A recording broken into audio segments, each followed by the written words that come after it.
Al'ummar Nijar sun fito suna farin ciki na ganin irin abinda General Chali ya yi wa sojojin Amerika na jin irin makircin da suke so su kullawa ƙasar Nijar. Sannan kuma ƙasar Amerika ta shirya makircin nan ne na ganin ta ga bayan General Chali, sai kuma Allah bai yi ba, domin yana tausayin talakawansa kuma yana gudanar da mulkinsa cikin gaskiya. Shi sa ƙasar Amerika take so ta kau da shi daga kan kujerarsa, sannan kuma Allah bai ba, an gano bakin zaren irin abin da kulle-kullen da Amerika take so ta kulla a ƙasar Nijar. Gudu ba hanzari ba, kai tsaye General Chali ya kori duk wani soja na ƙasar Amerika da ya gaggawar barin ƙasar Nijar,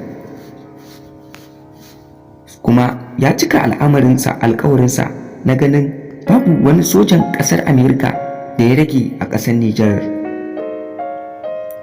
Mai sauraro ka kasance da mu a cikin wannan bidiyon har zuwa ƙarshensa, domin kuwa a nan ne za mu nuna ma irin korar karen da General Chali ya wa sojojin ƙasar Amerika.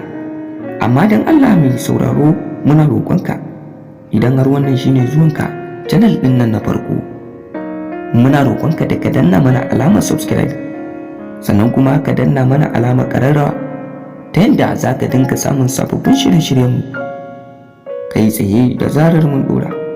Mun gode. Shugaban ƙasar Amerika ya ƙulla makirci ne na ganin an kawo wa ƙasar Nijar mummunan hari wanda za a kashe al'umma da yawa.